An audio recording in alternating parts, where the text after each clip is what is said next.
سيدنا وحبيبنا وحبيب رب العالمين وعلى آله وأصحابه أجمعين إلى يوم الدين أما بعد.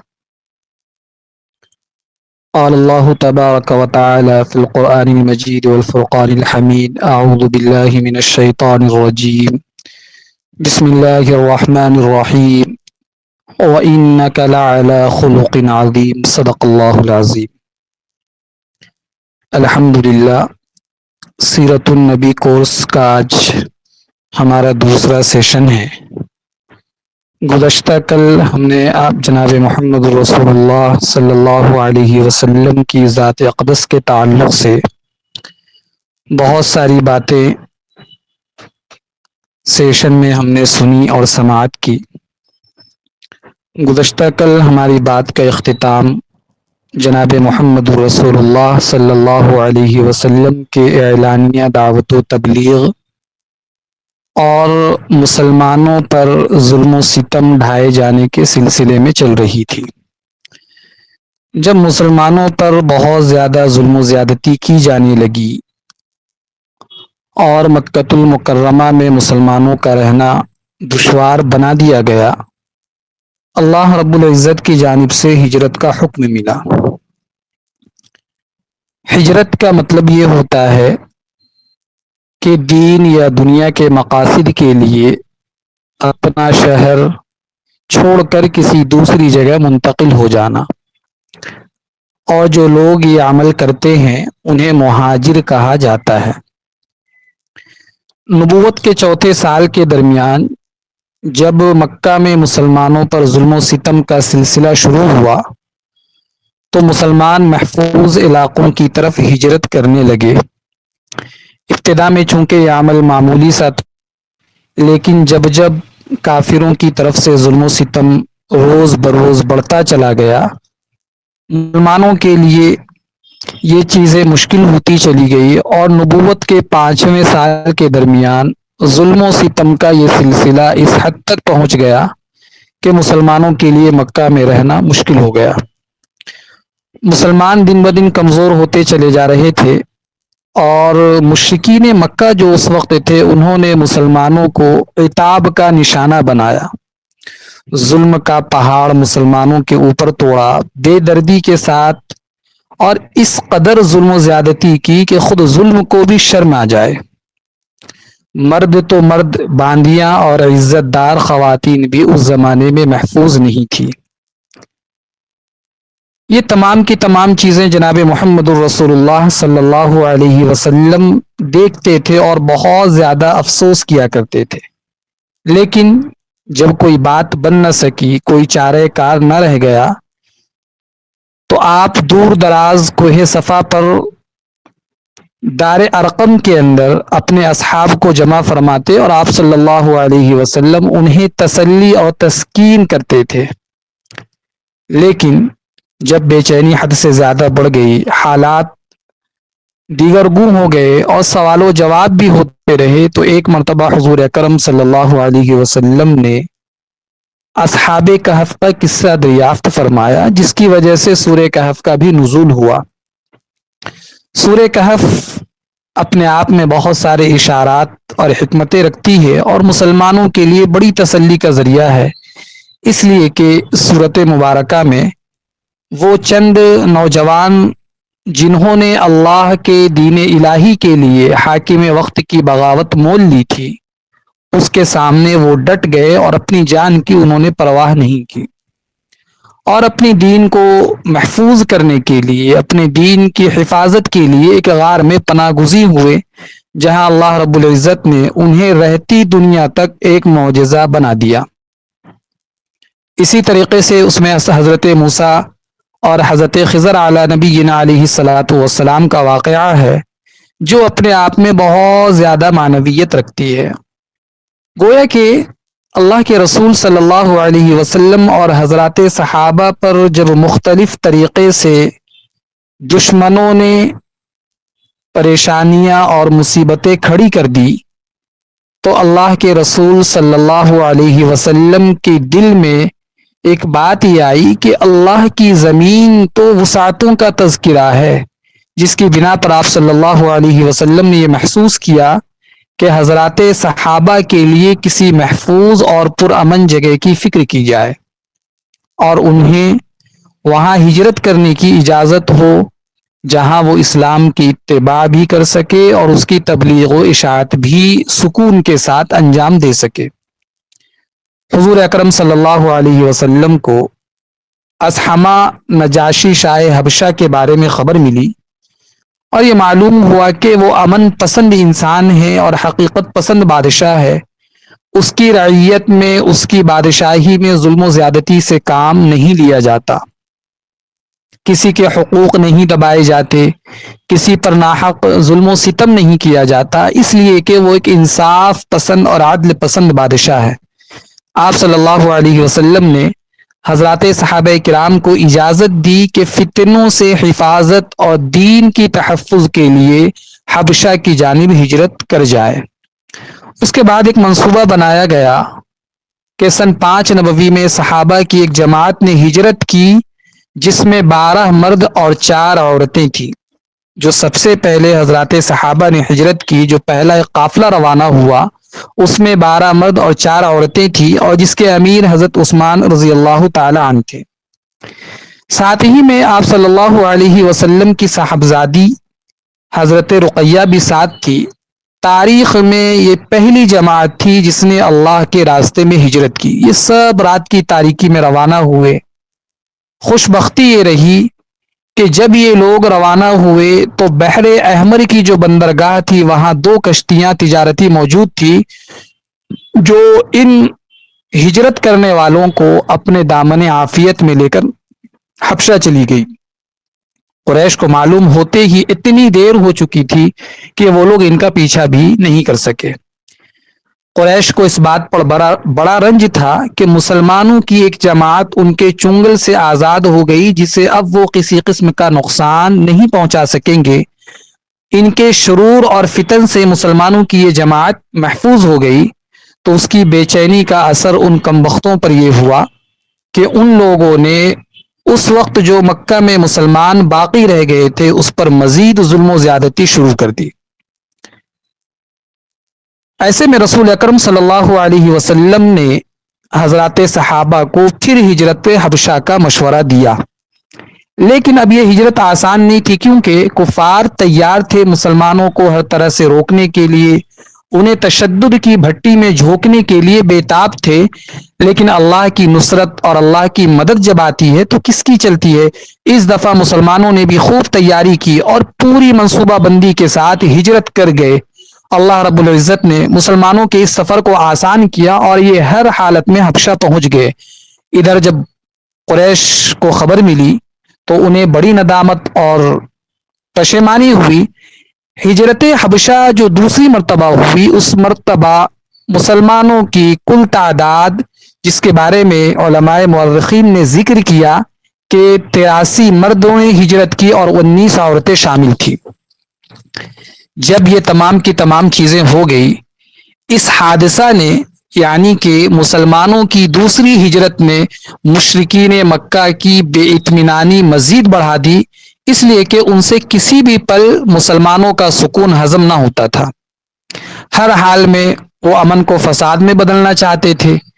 تو انہوں نے عامر بن عاص اور عبداللہ بن ربیعہ ان 2 لوگوں کو تیار کیا کہ یہ دونوں اپنی قوم کے بزرگ اور تجربہ کار افراد تھے۔ کئی درباروں میں ان کا جانا ہو چکا تھا، غیر ملکی ان کے اسفار ہو چکے تھے اور ساتھ ساتھ یہ سیاست کی بڑی سمجھ بوجھ بھی رکھتے تھے، لہذا انہوں نے نجاشی اور اس کے درباریوں کے لیے بڑی کشادگی کے ساتھ تحفے تحائف لے کر بھیجے تاکہ یہ اپنی بات کو نجاشی کے سامنے رکھ سکے۔ جب یہ دونوں حضرات نجاشی کے دربار میں پہنچے تو ان لوگوں نے اپنا مدعا پیش کیا کہ ہماری قوم کے کچھ نوجوان ہیں جو اپنے ہی لوگوں سے اور ان کے دین سے بغاوت کر کے آپ کے ملک میں پناہ گزین ہیں۔ وہ نہ آپ کا دین مانتے ہیں نہ ہی ہمارے آباء و اجداد کا دین مانتے ہیں، بلکہ انہوں نے ایک نئے دین کو اختیار کر لیا۔ ایسے میں بادشاہ نے مسلمانوں کو بلایا اور ان سے صورتحال دریافت کی اور اپنے کسی ایک رہبر کو بات کرنے کی اجازت دی۔ اس موقع پر حضرت جعفر طیار رضی اللہ تعالی عنہ نے اسلام کا تعارف پیش کیا اور اپنی کیفیت کو بڑے پرسوز اور دل گداز انداز میں بادشاہ کے سامنے ذکر کیا۔ حضرت جعفر طیار رضی اللہ تعالی عنہ نے جو واقعہ وہاں پر اور جو باتیں پیش کی، حضرت جعفر طیار نے فرمایا کہ اے بادشاہ سلامت، ہم جہالت میں مبتلا تھے، ہم بتوں کی پوجا کیا کرتے تھے، ہم مردار کھایا کرتے تھے، بدکاریاں کیا کرتے تھے، اور ہم قرابت داروں سے ہم نے تعلق توڑ رکھے تھے، ہم اپنے ہمسایوں اور پڑوسیوں سے بدسلوکی کیا کرتے تھے، اور سب سے بری چیز جو ہم میں تھی وہ یہ کہ ہم میں سے طاقتور کمزوروں کو کھا رہا تھا۔ ہم اسی حالت میں تھے،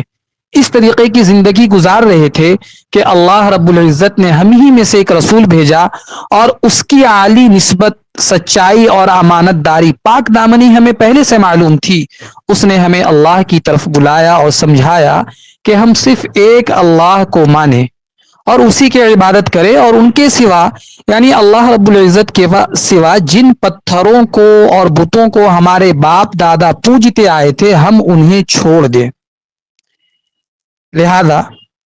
حضرت جعفر طیار نے فرمایا کہ اس نبی برحق نے ہمیں سچ بولنے کی، امانتوں کو ادا کرنے کی، اسی طریقے سے رشتہ داریوں کو جوڑ کر چلنے، پڑوسیوں کے ساتھ اچھا سلوک کرنے، فواحش میں ملوث ہو تو اسے چھوڑ دینے، یہاں تک کہ اللہ کے رسول صلی اللہ علیہ وسلم نے پاک دامن عورتوں پر جھوٹی تہمتیں لگانے سے منع کی، اور ہمیں ایک ہی حکم دیا کہ ہم صرف اور صرف اللہ کی عبادت کریں، اس کے ساتھ کسی کو شریک نہ کرے۔ جب حضرت جعفر طیار رضی اللہ تعالی عنہ نے اپنی تقریر اس انداز میں پیش کی اور پھر فرمایا کہ یہ ساری خوبیاں اس نبی برحق میں ہیں، ہم نے اس پیغمبر کو سچا مان کر ہم ان پر ایمان لے آئے، تو لہذا یہ جب ساری کی ساری چیزیں ہو چکی، اس کے بعد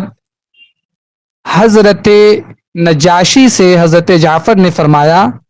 کہ اس امید کے ساتھ ہم آپ کے دربار میں، ہم آپ کے ملک میں آئے کہ ہم پر کوئی ظلم و زیادتی نہیں کی جائے گی۔ اس کے بعد حضرت جعفر طیار نے سورہ مریم کی ابتدائی آیات بادشاہ کے سامنے پڑھی، پورا مجمع متاثر تھا،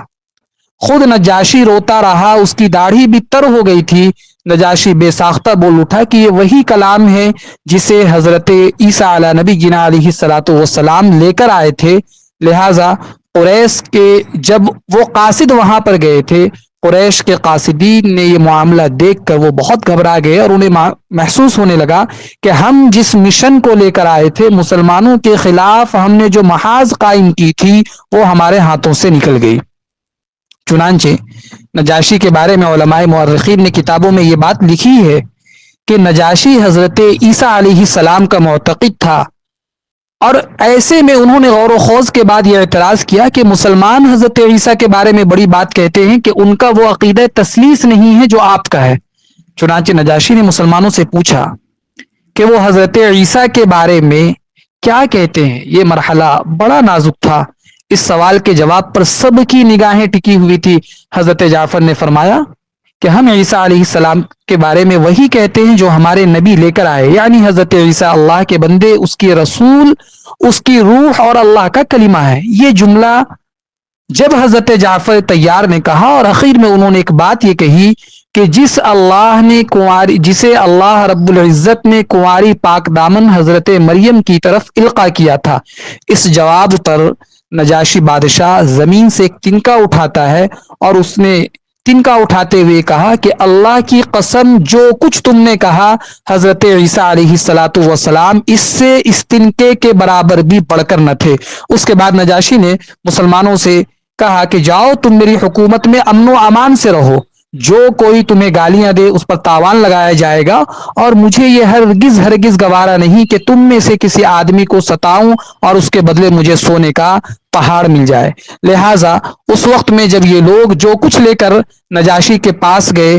نجاشی نے ان تمام ہدایا اور تحفوں کو واپس کر دیا، اور ان لوگوں سے کہا کہ مجھے اس کی کوئی ضرورت نہیں ہے۔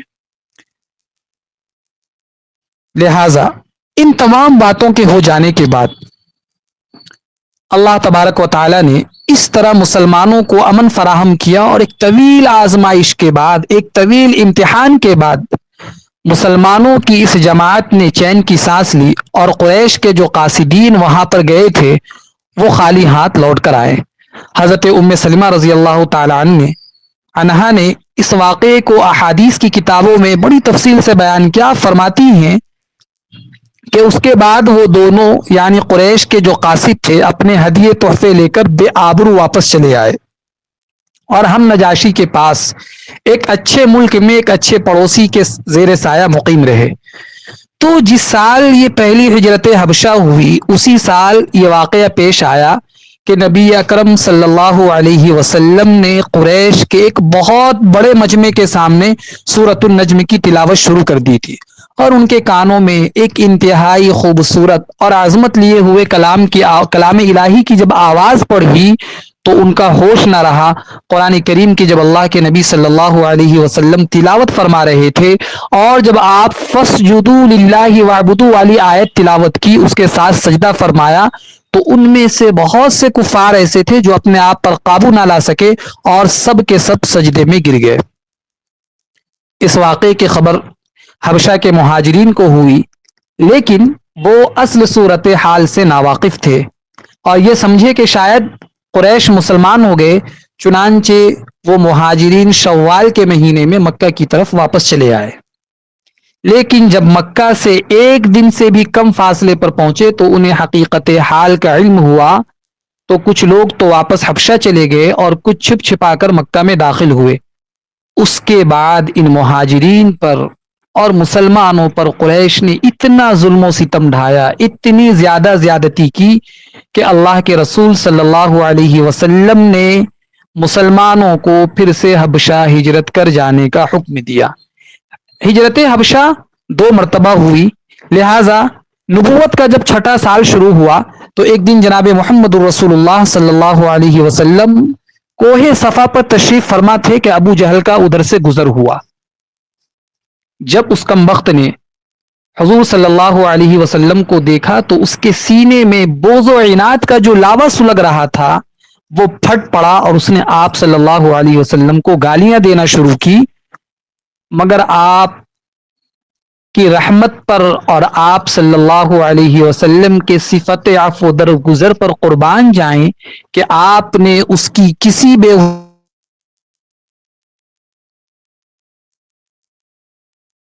کمبخت نے اپنے مزید غصے میں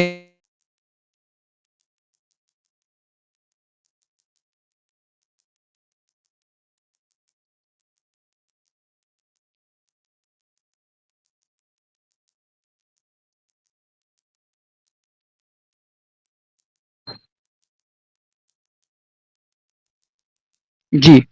تو پھر بھی ایسے معاملے میں آپ صلی اللہ علیہ وسلم نے صبر کا دامن مضبوطی سے تھامے رکھا اور کوئی جواب نہیں دیا، یہاں تک کہ اس کے چلے جانے کے بعد حضور اکرم صلی اللہ علیہ وسلم بھی خاموشی کے ساتھ اپنے قبیلے تشریف لے گئے۔ حضرت امیر حمزہ جو حضور اکرم صلی اللہ علیہ وسلم کے چچا تھے وہ آپ سے بڑی محبتیں فرمایا کرتے تھے، مگر اس وقت تک وہ شرک پر قائم تھے اور ان کا معمول یہ تھا کہ وہ صبح کو تیر و کمان لے کر جنگل کی طرف نکل جاتے اور دن بھر شکار کیا کرتے تھے اور شکار کی تلاش میں مصروف رہا کرتے۔ شام کو جب حضرت حمزہ شکار کر کے واپس آتے تو سب سے پہلے ان کا معمول یہ تھا کہ وہ حرم شریف میں داخل ہوتے، خانہ کعبہ کا طواف کرتے اور پھر صحن حرم میں قریش کے سرداروں کی محفلوں میں جاتے، سب سے بات چیت کرتے، سب کے مزاج کو پوچھتے۔ اس دن بھی حضرت حمزہ کا یہی معمول تھا کہ وہ جب شام کے وقت میں شکار کر کر واپس لوٹ رہے تھے تو عبداللہ ابن جدعان کی ایک کنیز جس نے ابو جہل کے ظلم و ستم کا دل خراش منظر اپنی آنکھوں سے دیکھا تھا، ان کا راستہ روک کر کھڑی ہو گئی اور کہنے لگی کہ اے ابو عمارہ، آج تو ابو جہل نے تمہارے بھتیجے پر اس قدر وحشیانہ حملے کیے کہ پہلے گالیاں دیتا رہا، حضور نے خاموشی اختیار کر رکھی تو انہیں مارنا شروع کر دیا، یہاں تک کہ انہیں خون سے لہو لہان کر دیا۔ حضرت حمزہ نے جب یہ باتیں سنی اپنے بھتیجے کے متعلق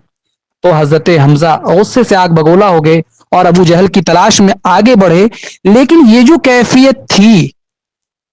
کیفیت تھی آج ان کی عجیب و غریب کیفیت علماء سیر نے لکھا کہ حضرت حمزہ اس سے پہلے اس طریقے کی کیفیت میں کبھی انہیں دیکھا نہیں گیا، نہ وہ کسی محفل میں کھڑے ہو کر کسی کو سلام کر رہے، بس ابو جہل کی تلاش میں حضرت حمزہ آگے بڑھتے چلے گئے، یہاں تک کہ اس کمبخت پر نظر پڑی جو اپنے قبیلے کے محفل میں بڑی شان و شوکت کے ساتھ بیٹھا تھا، اس کے چاروں طرف لوگ بادب بن کر بیٹھے تھے۔ حضرت حمزہ کو اللہ رب العزت نے بہت زیادہ طاقت و قوت عطا کی تھی۔ حضرت حمزہ اس مجمع میں گھسے اور گھس کر ابو جہل کے کمبخت کے سر پر اس زور سے کمان ماری کہ اس کا سر پھٹ گیا اور خون بہنے لگا۔ اور پھر حضرت حمزہ نے جو جملہ کہا، آپ نے فرمایا کہ ابو جہل، تیری یہ مجال کہ تو میرے بھتیجے کو گالیاں دیتا ہے، سن، میں نے ان کا دین قبول کر لیا ہے، اگر تجھ میں ہمت ہے تو مجھے روک کر دکھا۔ یہاں دیکھیں آپ اس واقعے پر غور کریں کہ ایک طرف اس کمبخت کا جناب محمد الرسول اللہ صلی اللہ علیہ وسلم پر ظلم و زیادتی کرنا، اور پھر یہاں پر حضرت حمزہ کا ایمان قبول کرنا، یہ تو عجیب و غریب واقعات ہیں۔ اللہ رب العزت نے مسلمانوں کو اتنی ہمت اور قوت عطا کی کہ جب حضرت حمزہ نے یہ جملہ کہا تو ابو جہل کے قبیلے کے لوگ نے جب یہ دیکھا کہ سردار کی یہاں پر رسوائی ہو رہی ہے تو وہ اٹھے اور حضرت حمزہ سے اس کا بدلہ لینا چاہا، مگر وہ ابو جہل اتنا بڑا مکار تھا، وہ جانتا تھا کہ حضرت حمزہ جیسے شیر دل انسان کا مقابلہ ان لومڑیوں سے تو نہیں ہو سکتا، خواہ مخواہ کئی لوگوں کی جانیں ضائع ہوگی۔ چنانچہ اس نے اپنے قبیلے والوں سے کہا کہ کچھ نہ کہو، یہاں تو میری غلطی ہے، اس کے بھتیجے کے ساتھ میں نے بدکلامی کی، لیکن رشتہ داری کے جوش میں حضرت حمزہ نے ابو جہل سے بدلہ بھی لیا اور اپنے ایمان لانے کا اعلان بھی کر دیا۔ جب وہ گھر واپس گئے تو کشمکش میں پڑ گئے کہ انہیں یہ بات اپنی شان کے خلاف معلوم ہوئی حضرت حمزہ کو،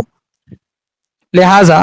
کہ انہوں نے ایک ایسے دین کو قبول کر لیا جس کے بارے میں انہوں نے پوری طرح غور و فکر ہی نہیں کیا۔ ساری رات حضرت حمزہ کشمکش میں مبتلا رہے۔ جب صبح ہوئی تو جناب محمد الرسول اللہ صلی اللہ علیہ وسلم کی خدمت میں حاضر ہوئے اور انہوں نے عرض کیا کہ اے میرے بھتیجے، میں بڑی مشکلوں میں پڑ گیا ہوں جس سے نکلنے کا راستہ میں نہیں جانتا، ایسی بات پر میرا قائم رہنا بڑا مشکل ہے جس کے بارے میں مجھے علم نہیں کہ یہ ہدایت ہے یا گمراہی ہے، اس کے بارے میں مجھے کچھ بتلاؤ۔ اس سلسلے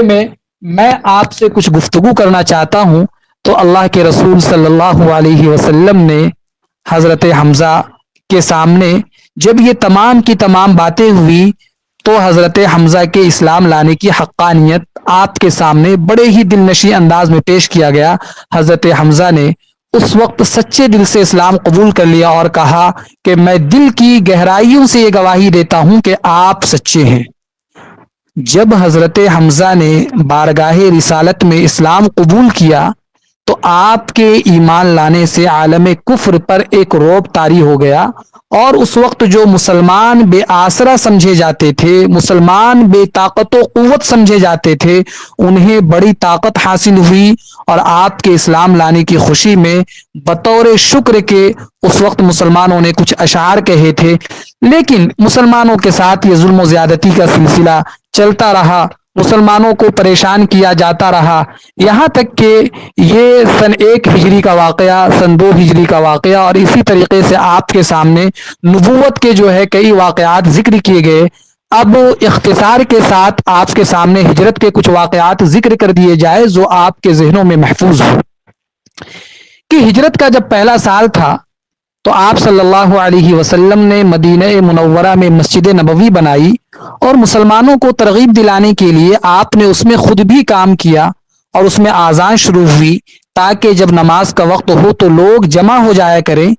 جب یہودیوں نے دیکھا کہ مدینہ میں اسلام کی قدم جم چکی ہے تو ان کی دشمنی، بغض، حسد میں مزید اضافہ ہو گیا، اور ان لوگوں نے مسلمانوں کے خلاف طرح طرح کی باتیں کرنا شروع کر دی اور مسلمانوں کے خلاف ایک محاذ قائم کر دیا۔ لیکن آپ کو یہ معلوم ہونا چاہیے کہ جب مدینہ مسلمانوں کی ہجرت ہوئی، اس سے پہلے کے جو حالات مسلمانوں کے لیے بنا دیے گئے اور ایسا موقع فراہم کیا گیا کہ مدینہ منورہ میں جب آپ صلی اللہ علیہ وسلم نے اسلام کی اشاعت کے بعد آپ نے تمام مسلمانوں کو ہجرت کا حکم دیا۔ جب ان پہ تکلیفیں زیادہ ہو گئی، کہ وہ قریش کے خوف سے اس طریقے کے ساتھ باہر نکلنے لگے، اس طریقے کے ساتھ ادھر سے ادھر ہونے لگے کہ کہیں ان کو کوئی روک نہ لے، تو لہذا چند مسلمان باقی رہ گئے تھے۔ قریش کے سرداروں نے جب یہ محسوس کر لیا کہ مسلمانوں کی ہجرت کے بعد جناب محمد الرسول اللہ صلی اللہ علیہ وسلم بھی ہجرت کر جائیں گے، تو ان لوگوں نے آپ کو قتل کرنے کی ٹھان لی۔ انہوں نے ہر قبیلے کا ایک جوان کو بلایا اور بلانے کے بعد قتل کی غرض سے جمع کیا تاکہ آپ کے قتل میں سب قبیلے شریک ہو جائے۔ اللہ نے اپنے نبی صلی اللہ علیہ وسلم کو دشمنوں کی چال سے محفوظ رکھا اور ان کی تدبیروں سے باخبر کر دیا، اور آپ کو مدینے کی طرف ہجرت کا حکم دے دیا گیا۔ آپ صلی اللہ علیہ وسلم یار غار سیدنا ابوبکر صدیق کے ساتھ آپ نے سفر کا پروگرام بنایا، اور مکہ کی طرف نکلنے کی رات یہ وہی رات ہے جس میں مشرکوں نے آپ صلی اللہ علیہ وسلم کے مکان کو چاروں طرف سے گھیر رکھا تھا اور ان کے پاس جنگی اسلحے موجود تھے، لیکن آپ اپنے گھر سے نکلے۔ اللہ نے دشمنوں پر نیند کا غلبہ کر دیا کہ ان میں سے کوئی بھی آپ کو نہ دیکھ سکا۔ آپ صلی اللہ علیہ وسلم اپنی جگہ اپنے چچا زاد حضرت علی کو چھوڑتا ہوا تاکہ وہ لوگوں کی امانتیں واپس کر دے جو ان کے پاس تھی۔ آپ چل پڑے اور ابو بکر سے ملے، پھر دونوں جلدی ہی نکل گئے، یہاں تک کہ غار ثور جا پہنچے اور اس میں رپوش ہو گئے۔ اس وقت جناب محمد الرسول اللہ صلی اللہ علیہ وسلم کی عمر مبارک جو تھی وہ 53 سال تھی، لیکن یہاں جب مشرکوں کو، کافروں کو اپنی ناکامی کا علم ہوا تو ان لوگوں نے اس معاملے میں بڑی ہی جرأت مندانہ طریقے سے آپ صلی اللہ علیہ وسلم کے خلاف بڑی سازشیں رچی، اور ان لوگوں نے یہ کیا کہ ایک انعامات رکھے کہ جو کوئی آپ صلی اللہ علیہ وسلم کو تلاش کر کر ہمارے پاس لائے یا آپ کا سر قلم کر کر لائے، اسے 100 اونٹنیوں کا انعام دیا جائے گا۔ لہذا ان لوگوں نے تمام کے تمام حربے استعمال کر لیے، لیکن اللہ کے رسول صلی اللہ علیہ وسلم کو اللہ نے محفوظ رکھنا تھا، اور یہ سارے کی ساری چیزیں ہمیں بتلانی تھی۔ غار میں 3 دن تک آپ صلی اللہ علیہ وسلم رپوش رہے، اس کے بعد 2 سواریوں پر ایک رہنما کی مدد سے مدینہ کی طرف آپ چل پڑے اور 12 ربیع الاول کو قباء پہنچے۔ ہجرت کی تاریخ تو یہی ہے، لیکن ہجری سال کو محرم کے مہینے سے شروع کیا گیا۔ 13 سال تک مسلمان مکہ کی اذیتیں برداشت کرنے کے بعد اسلام کے ظہور کی ایک نئی تاریخ یہاں سے شروع ہوئی، اور آپ صلی اللہ علیہ وسلم کے اس ہجرت سابقہ یہ انبیاء کی سنت بھی پوری ہوئی کہ گزشتہ جتنے بھی انبیاء آئے انہیں بھی اپنے وطن کو چھوڑنا پڑا، لہذا اس ہجرت سے ان انبیاء کی سنت بھی ادا ہو گئی۔ جو نبی بھی کسی شہر میں پیدا ہوئے، پلے اور بڑے، انہیں اس جگہ سے ہجرت تو کرنا ہی پڑا۔ لہذا آپ صلی اللہ علیہ وسلم قباء کے قیام کے درمیان آپ نے ایک مسجد بنائی جس کی اللہ رب العزت نے قرآن کریم میں تعریف فرمائی، لَمَسْجِدٌ أُسِّسَ عَلَى التَّقْوَى مِنْ أَوَّلِ يَوْمٍ أَحَقٍ، کہ یہ وہ ایسی مسجد ہے جس کی اول دن سے، روز اول سے ہی تقوی کی بنیاد اس کی تقوی تھی۔ آپ صلی اللہ علیہ وسلم نے اس میں مہاجرین اور انصار صحابہ کے ساتھ نماز پڑھی، پھر آپ مقام قباء سے چل پڑے، اور جب مدینہ کے قریب پہنچے تو انصار نے آپ صلی اللہ علیہ وسلم کا بڑا پرزور استقبال کیا۔ آپ کی ملاقات کے لیے بچے، عورتیں سبھی باہر نکل آئی، اور بچیوں نے پھر ایک ترانہ پڑھا کہ طلع البدر علینا من ثنیات الوداع وجب الشکر علینا ما دعا للہ داعی ایھا المبعوث فینا جیت بالامر المطاع، کہ پہاڑی کے جس موڑ سے قافلے رخصت کیے جاتے ہیں آج وہاں سے 14ویں کا چاند نکل آیا۔ جب تک دنیا میں کوئی بھی اللہ کا نام لینے والا رہے گا، ہم تمام پر شکر ادا کرنا واجب رہے گا۔ اے وہ ذات جس نے ہمارے درمیان جناب محمد الرسول اللہ صلی اللہ علیہ وسلم کو ایسے احکامات لے کر بھیجے جس کا ماننا ہمارے لیے واجب و ضروری ہے۔ آپ صلی اللہ علیہ وسلم کی ہجرت کے معنی آپ کے اپنے پیروکاروں کے ساتھ محفوظ مقام پر منتقل ہو جانا۔ آپ صلی اللہ علیہ وسلم کی ہجرت مدینہ سے اسلامی حکومت وجود میں آئی، اس حکومت کی تاریخ ہجری سے ملی ہوئی ہے۔ مدینہ میں آپ کے قیام سے آپ کی شخصیت میں غلبہ ہوا، حکومت کا پہلو بھی نمایاں ہوا، اور یہ کہ آپ صلی اللہ علیہ وسلم نے ان مسلمانوں کے سربراہ ہونے کے لحاظ سے ہوا جنہوں نے مدینہ کو اپنا وطن بنا لیا۔ اب پھر ہجرت کے کئی سال ہیں جس کے بارے میں مختصر آپ کے ساتھ ذکر کر دوں کہ ہجرت کے 11 سال میں کیا کچھ چیزیں پیش آئی۔ جب ہجرت کا پہلا سال تھا، آپ صلی اللہ علیہ وسلم نے مسجد بنائی، مسلمانوں کو ترغیب دلائی گئی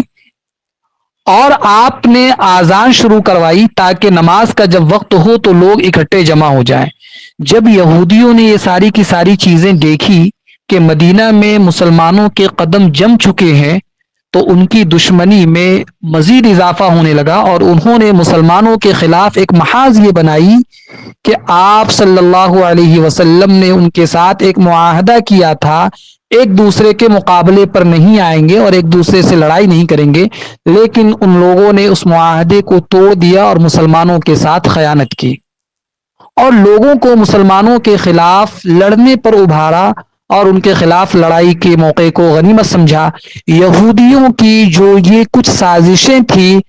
یہودیوں کو ان جرائم کی سخت سزا ملی اور مسلمانوں کو اللہ تعالیٰ نے ان پر ہر موقع میں فتح عطا فرمائی۔ قرآن کریم کی سورۃ الحج کی آیت نمبر 39 میں اللہ رب العزت نے سب سے پہلی آیت جہاد نازل فرمائی۔ جن لوگوں سے جنگ کی جا رہی تھی انہیں اجازت دے دی گئی کہ وہ اپنے دفاع میں لڑیں۔ آپ صلی اللہ علیہ وسلم سفر کے مہینے میں مدینہ پہنچنے کے 12ویں ماہ جہاد کے لیے نکلے اور اس طریقے سے عملاً جہاد کی ابتدا ہوئی۔ ہجرت کا جب دوسرا سال تھا تو ہجرت کے دوسرے سال میں بیت المقدس کی جگہ، جسے بیت المقدس بھی کہا جاتا ہے، بیت المقدس جو آج مسلمانوں کے لیے بڑا ایک فکر کا لمحہ ہے کہ مسلمانوں کو طرح طرح سے پریشان کیا جا رہا ہے، مسلمانوں نے اپنے اس اللہ کے گھر کی اور اپنے اس قبلہ اول کی حفاظت کے لیے کتنی جانیں قربان کر دی۔ تو بیت المقدس کی جگہ خانہ کعبہ مسلمانوں کا قبلہ قرار پایا۔ انشاءاللہ العزیز میں آپ سے یہ سوالات پوچھوں گا۔ تو اللہ رب العزت نے پہلے مسلمانوں کا قبلہ اول بیت المقدس کو قرار دیا، اس کے بعد مسلمانوں کا قبلہ اسی سال شعبان کے مہینے میں رمضان کے روزے فرض ہوئے، اور اس سے پہلے آپ صلی اللہ علیہ وسلم کا معمول یہ تھا کہ ہر مہینے 3 روزے رکھتے تھے۔ اللہ رب العزت نے روزوں کے بعد صدقہ فطر واجب ہونے کا حکم صادر فرمایا، اور ہجرت کے دوسرے سال میں اللہ نے مالداروں پر زکوٰۃ فرض کی۔ اسی سال سن 2 ہجری میں غزوہ بدر بھی پیش آیا۔ وہ تاریخ کے فیصلہ کن جہاد میں اور لڑائیوں میں سے تھا کہ اس میں حق یہ باطل پر غالب آیا اور مومنوں کی چھوٹی سی جماعت مشرکوں کی بہت بڑی جماعت پر غالب آ گئی۔ اسی سال جناب محمد رسول اللہ صلی اللہ علیہ وسلم نے نماز عید کی امامت کروائی اور آپ کی امامت میں نماز عید ادا کی گئی۔ مسلمانوں کو عید الفطر اور عید الاضحیٰ پر اکٹھا کر کے 2 رکعت نماز پڑھاتے اور آپ خطبہ دیا کرتے تھے۔ اسی سال حضرت علی اور حضرت فاطمہ رضی اللہ تعالی عنہا کا نکاح ہوا جب ان کی عمر 21 سال اور حضرت فاطمہ کی عمر 15 سال کی تھی۔ انہی سے آپ صلی اللہ علیہ وسلم کی اولاد چلی، اور اسی سال حضرت عائشہ بنت ابی بکر صدیق رضی اللہ تعالی عنہما رخصت ہو کر آپ صلی اللہ علیہ وسلم کے گھر تشریف لائی۔ ہجرت کا جب دوسرا سال مکمل ہوا تو ہجرت کے تیسرے سال میں مسلمان اور قریش کے درمیان غزوہ احد پیش آیا۔ اس میں مشرکوں کو اس وقت کس قدر غلبہ حاصل ہوا کہ جب مسلمان تیر اندازوں نے اللہ کے رسول کے حکم کے برخلاف اپنی جگہ چھوڑ دی تو اس غزوہ احد میں 70 مہاجر اور انصار، جس میں آپ صلی اللہ علیہ وسلم کے چچا حضرت حمزہ بھی شہید ہو گئے۔ اگر مسلمانوں کی ایک جماعت کے ساتھ آپ صلی اللہ علیہ وسلم ثابت قدم نہ رہتے تو مشرک مسلمانوں کو مٹا کر رکھ دیتے۔ اسی غزوے میں آپ کے چہرے مبارک پر زخم آیا اور آپ کا دندان مبارک بھی شہید ہوا۔ اسی سال آپ صلی اللہ علیہ وسلم کا نکاح حضرت حفصہ بنت عمر اور حضرت زینب بنت خزیمہ کے ساتھ ہوا، اور حضرت حسن ابن علی رضی اللہ عنہما کی ولادت بھی ہوئی۔ سن 3 ہجری یہ ہجرت کا سال چل رہا ہے جس میں آپ صلی اللہ علیہ وسلم کے ساتھ کیا کچھ واقعات پیش آئے اور اسلام میں اس کی کیا اہمیت ہے، یہ آپ کے سامنے میں مختصراً پیش کر رہا ہوں کہ حضرت عثمان غنی رضی اللہ تعالیٰ عنہ کی شادی اور آپ صلی اللہ علیہ وسلم کی بیٹی حضرت رقیہ سے ہوئی، اور یہ ان کی بہن حضرت رقیہ کے انتقال کے بعد ہوئی۔ حضرت رقیہ کے انتقال کے بعد جناب محمد رسول اللہ صلی اللہ علیہ وسلم نے اپنی صاحبزادی حضرت ام کلثوم سے ان کا نکاح فرمایا۔ اسی وجہ سے حضرت عثمان کو ذو النورین کہا جاتا، یعنی دو نور والا۔ آپ صلی اللہ علیہ وسلم کی یکے بعد دو بیٹیاں ان کے نکاح میں آئی۔ اسی سال اللہ رب العزت نے شراب حرام کی۔ اسلام کے شروع میں یہ حرام نہ تھی، پھر اللہ رب العزت نے انہیں حرام قرار دی۔ جب ہجرت کا چوتھا سال تھا تو اس سال غزوہ بنو نذیر پیش آیا۔ مسلمانوں نے یہودیوں کا محاصرہ کر لیا اور انہیں مدینہ سے نکل کر چلے جانے پر مجبور کر دیا۔ اسی سال سیدنا جبرائیل علیہ الصلاۃ والسلام نماز خوف کا حکم لے کر آئے اور اسی سال تیمم کی اجازت ملی۔ مسلمانوں کو جب ایسے حالات پیش آ جائیں کہ پانی کا استعمال اس کے لیے مضر ثابت ہو تو اللہ نے وضو کے بجائے تیمم کا حکم دیا۔ تو آپ یہ بات یاد رکھیں کہ تیمم کا حکم ہجرت کے چوتھے سال میں آیا، اسی سال اجازت ملی۔ اسی سال حضرت حسین کی بھی ولادت ہوئی اور آپ صلی اللہ علیہ وسلم کا نکاح حضرت ام سلمہ رضی اللہ تعالی عنہا کے ساتھ ہوا۔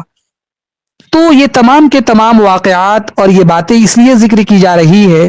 تاکہ ہم اپنے نبی جناب محمد الرسول اللہ صلی اللہ علیہ وسلم کے حالات زندگی کو پڑھ کر اپنی زندگی کو آپ کے نقش قدم پر گزارنے کی اور آپ کی سیرت پر مکمل عمل پیرا ہونے کی ہمیں کوششیں کرنی چاہیے۔ جب ہجرت کا 5واں سال تھا اس سال کئی غزوات پیش آئے۔ غزوہ دمت الجندل پیش آیا، غزوہ بنو مستلق ہوا، غزوہ خندق اور غزوہ بنو قریظہ پیش آئے، اور اسی سال آپ صلی اللہ علیہ وسلم نے حضرت زینب بنت جہش جو آپ کی پھوپھی زاد بہن تھی ان سے نکاح ہوا، اور جنہیں آپ صلی اللہ علیہ وسلم کے منہ بولے بیٹے حضرت زید ابن حارثہ نے طلاق دے دی تھی۔ اللہ تعالیٰ نے آپ کو ان سے نکاح کرنے کا حکم دیا تاکہ متبنہ لے پالک، یعنی جسے ہم اپنی پرورش میں رکھتے ہیں، اس کی بیوی کو حقیقی بیٹے کی بیوی کا درجہ نہ دیا جائے، اور اس سے نکاح کو حرام سمجھنے کی جو اس معاشرے میں بری عادت تھی وہ مٹ جائے۔ اس لیے کہ عرب اس وقت میں متبنہ کو حقیقی اولاد کی طرح سمجھتے تھے اور وہ وراثت کا حقدار بھی سمجھا جاتا تھا۔ اللہ رب العزت نے اس بری عادت کو مٹا دی۔ اس کے علاوہ بھی اللہ کے کئی حکم آئے، اور ہجرت کے 5ویں سال میں یعنی سن 5 ہجری میں اللہ رب العزت نے حجاب پردے کی آیت نازل کی جو آپ صلی اللہ علیہ وسلم کی ازواج مطہرات سے خاص تھی۔ اس کے بعد میں پردے کا حکم یہ تمام مومنین کو دیا گیا، ان لوگوں کے لیے جو بیت اللہ تک پہنچنے کی قدرت رکھتے ہوں اللہ نے ان پر حج بھی فرض کر دیا۔ اسی طریقے سے ہجرت کا 6واں سال تھا۔ 6ویں سال میں صلح حدیبیہ کا واقعہ پیش آیا جس میں بیعت رضوان ہوئی اور مسلمانوں نے قریش سے صلح کا معاہدہ کیا اور خود واپس مدینہ چلے گئے۔ اسی سال میں آپ صلی اللہ علیہ وسلم نے بادشاہوں سے خط و کتابت کی اور انہیں اسلام کی دعوت دی، اور ان خطوط میں چاندی کی مہر جس پر محمد الرسول اللہ لکھی ہوئی تھی وہ لگائی۔ تو ان میں تو ایک خط روم کے بادشاہ قیصر کو اور دوسرا بصرہ کے حاکم جو تھے، اس وقت میں 2 بڑی بڑی سلطنتیں تھی، اور تیسرا جو ہے ہرقل کی طرف سے متعینہ حاکم دمشق کو یعنی حارث بن ابی شمر کو لکھا۔ تو قیصر کی طرف سے متعینہ حاکم مصر جو تھا مقوقس، یہ حبشہ کے بادشاہ نجاشی، بحرین کے بادشاہ اور یمامہ کے بادشاہ، ان تمام کو اللہ کے رسول صلی اللہ علیہ وسلم نے ایک ایک خط لکھا۔ تو اس وقت مسلمانوں کو خطوط لکھنے کا سلسلہ جاری رہا۔ جب ہجرت کا 7واں سال آیا تو 7ویں سال میں غزوہ خیبر پیش آیا، اور غزوہ خیبر یہ مسلمانوں اور یہودیوں کے درمیان ہونے والی ایک بڑی جنگ تھی کہ مسلمانوں نے ان پر فتح پائی، اور شیر خدا سیدنا علی مرتضیٰ رضی اللہ تعالیٰ نے اس موقع پر خوب بہادری دکھائی اور اسی سال عمرہ قضا ادا کیا۔ مسلمان 3 دن مکہ میں رہے جبکہ مشرکوں نے مکہ کو خالی کر دیا تھا۔ پھر ہجرت کا 8واں سال شروع ہوا۔ 8ویں سال میں غزوہ موتا پیش آیا جس میں زید بن حارثہ، جعفر بن ابی طالب اور عبداللہ بن رواحہ ان 3 حضرات صحابہ نے جام شہادت نوش فرمایا۔ اسی سال مسلمانوں نے مکہ مکرمہ فتح کیا، اور وہ لوگ جنہیں کمزور سمجھا جاتا تھا، جو اپنے آبائی شہر امن کو سے واپس چلے گئے تھے، انہوں نے دوبارہ اپنے شہر میں واپس ہوئے اسی سال میں غزوہ حنین اور غزوہ طائف بھی پیش آیا۔ اسی طریقے سے ہجرت کا جب 9واں سال تھا تو 9ویں سال میں غزوہ تبوک ہوا، اور یہ اس وقت دنیا کی سب سے بڑی ظاہری طاقت رومی فوج کے مقابلے میں اسلام کے ایک عظیم فتح کا اعلان تھا۔ اس کی قیادت آپ صلی اللہ علیہ وسلم نے بنفس نفیس فرمائی، اور اسی سال حضرت ابوبکر کی امارت میں مسلمانوں نے حج کیا، اور اسی میں بنو ثقیف کا وفد آ کر مسلمان ہوا۔ جب ہجرت کا 10واں سال تھا تو آپ صلی اللہ علیہ وسلم نے آخری حج فرمایا اور عرفے میں خطبہ وداع دیا، جس میں دین کی اہم باتیں ذکر کی گئی۔ اسی دن اللہ رب العزت کی طرف سے قرآن کریم کی آیت کریمہ الیوم اکملت لکم دینکم واتممت علیکم نعمتی ورضیت لکم الاسلام دینا، کہ اللہ رب العزت نے فرمایا کہ آج کے دن میں نے تمہارے دین کو مکمل کر دیا اور تم پر اپنی نعمت پوری کر دی اور تمہارے لیے اسلام کو بطور دین کے پسند کیا۔ اسی سال عرب ہر طرف سے عرب کے وفود مدینہ آتے چلے گئے اور اسلام قبول کرتے چلے گئے۔ لہٰذا ہجرت کا جب 11واں سال تھا، آپ صلی اللہ علیہ وسلم نے اسامہ ابن زید کو، جو آپ کے محبوب تھے، حضرت زید کے بیٹے تھے، ان کے قیادت میں ایک قافلہ تیار کیا۔ اس فوج میں بڑے بلند مرتبہ مہاجر و انصار اور حضرت ابو بکر صدیق اور حضرت عمر، سعد بن وقاص، ان جیسے صحابہ تھے، لیکن آپ صلی اللہ علیہ وسلم کی حیات میں یہ قافلہ روانہ نہ ہوا، بلکہ خلیفہ بلا فصل سیدنا ابو بکر صدیق رضی اللہ تعالیٰ عنہ کے عہد خلافت میں روانہ ہوا۔ وجہ یہ ہوئی تھی کہ آپ صلی اللہ علیہ وسلم شدید مرض میں مبتلا ہو گئے تھے۔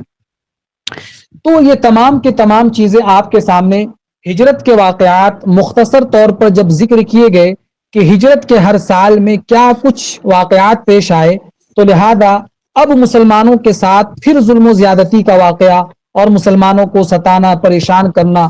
یہ تمام کی تمام چیزیں ہوتی رہی۔ سن 7 ہجری میں شیب ابی طالب کا واقعہ پیش آیا، جس میں مسلمانوں کو طرح طرح سے ستایا گیا، مسلمانوں کے لیے کھانے پینے کی چیزیں بند کر دی گئی، مسلمانوں کا مکمل طور پر بائیکاٹ کیا گیا۔ لہذا اس وقت میں آپ صلی اللہ علیہ وسلم مسلسل 3 سال تک آپ اور آپ کا خاندان بنو ہاشم ان ہوش ربا یعنی ہوش کو اڑا دینے والے مصائب کو جھیلتے رہے، یہاں تک کہ خود قریش کے کچھ رحم دلوں کو بنو ہاشم کی ان مصیبتوں پر رحم آیا اور ان لوگوں نے اس ظالم معاہدے کو توڑا۔ اسی سال شق القمر کا واقعہ پیش آیا کہ جب رسول اللہ صلی اللہ علیہ وسلم کے پاس مشرکوں کا ایک قافلہ آیا، جس میں ولید بن مغیرہ، ابو جہل، یہ بڑے بڑے گرو گھنٹال تھے مکہ کے، جو مشرکین کی نیابت کیا کرتے تھے،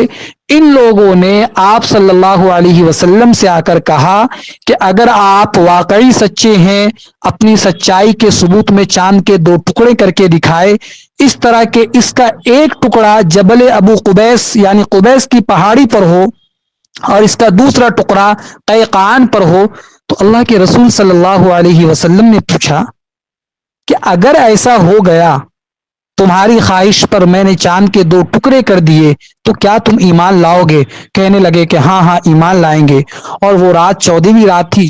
جو آسمان اس وقت 14ویں رات کی وجہ سے جگمگا رہا تھا اور چاند آسمان پر پورے آب و تاب کے ساتھ تھا۔ نبی اکرم صلی اللہ علیہ وسلم نے اللہ تعالی سے دعا کی کہ اللہ ان مشرکوں کا سوال پورا فرما دیجئے، اور پھر آپ نے اپنی انگلی مبارک سے اشارہ کیا تو چاند اسی طرح 2 ٹکڑے ہو گیا جس طرح کافروں نے کہا تھا۔ آپ صلی اللہ علیہ وسلم نے فرمایا کہ اے ابو سلمہ اور ارقم، اس پر گواہ رہنا،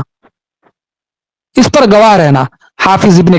کثیر رحمہ اللہ، جو بہت بڑے مفسر ہیں، انہوں نے سورۃ القمر کی آیت کے بارے میں جب قرآن کریم میں اقتربت الساعۃ وانشق القمر کی آیت نازل ہوئی تو فرمایا کہ اس آیت کریمہ کا تعلق آپ صلی اللہ علیہ وسلم کے معجزہ شق القمر کے بارے میں ہے، جو آپ نے ان مشرکین اور ان کافروں کے بارے میں آپ نے کیا تھا۔ جب بعثت نبوی کا 10واں سال تھا، چونکہ میں نے آپ کو اختصار کے ساتھ بتایا، بعثت نبوی کا جب 10واں سال ہوا، اللہ کے رسول صلی اللہ علیہ وسلم پر مشکلات بڑھتے چلے گئے، اور یقین مانیں کہ اس سال آپ صلی اللہ علیہ وسلم نے اس سال کو عام الحزن قرار دیا، یعنی غم کا سال، اس لیے کہ آپ کے چچا اور بنو ہاشم کے جو سربراہ تھے، خاندان ابو طالب،